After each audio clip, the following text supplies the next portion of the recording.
في الفتح هناك في أرضية الميدان، وأشاد بما يقدم من مستوى الأمير عبد الرحمن بن مساعد رئيس نادي الهلال بجانب زميلي بدر رافع. بدر تفضل. شكرا لك عبد الله. الى جانبي صاحب السمو الملكي الامير عبد الرحمن بن مساعد رئيس مجلس اداره نادي الهلال. نرحب فيك سمو الامير. نتكلم في البدايه عن الاجواء العامه بنادي الاحساء وايضا الحضور الجماهيري وعن خروجك لاول مره قبل مباريات هذا الموسم. هل لانه اليوم تواجهون منافس في الصداره؟ لا والله تقديرا لكم خرجنا. الله يخليك ويسلمك. والله مباراة مهمة. أشهد أن لا إله إلا الله وأشهد أن محمدا رسول الله. مباراة مهمة مع الفريق المنافس اللي لو فاز في المباراة المؤجلة يكون هو متصدر الدوري.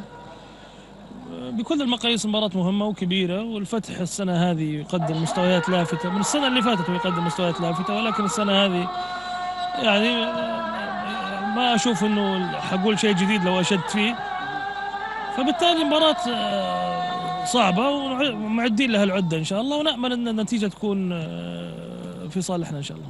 نتكلم سمو الأمير عن تصريح فتح الجبال وعن أنه الفتح نفسه قصير من خلال الدوري.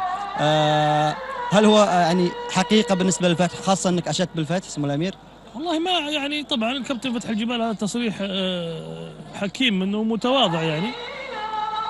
وأنا لو كنت منه كنت صرحت نفس التصريح عشان ما أحط ضغط على الفريق، لأنه الفريق يعني أشوفه ماشي بخطة ثابتة ويتميز بالجماعية وبالرتم الواحد وباللياقة العالية. فأعتقد تصريح الكابتن فتح الجبال يأتي من منطلق عدم الضغط على لاعبي، ولكن أنا أعتقد أنه الفتح مرشح كبير لبطولة الدوري.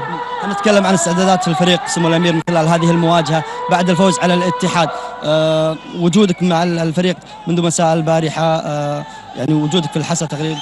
نتكلم عن الأجواء العامة للاعبين. والله هو يعني أنا غبت الفترة اللي فاتت، كان عندي انفلونزا حادة طولت معي، قعدت 20 يوم، فعشان كذا كنت غايب عن حضور المباريات، وكان الأخ الأمير نواف موجود.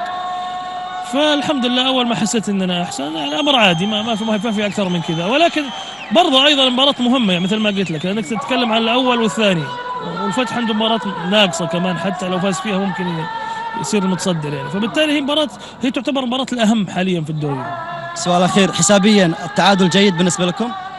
لا، لأنه طبعا في نهاية الأمر التعادل جيد للفريقين يمكن، ولكن نحن نفضل الفوز، لأن نحن هزمنا أول مباراة، وربما يحصل في تعادل في النقاط في آخر الدوري. بالعكس يعني احنا سنسعى للحصول على 3 نقاط، لأنه الفتح مثل ما قلت لك عنده مباراة مؤجلة، فبالتالي الفوز مهم ومهم جدا للفريقين.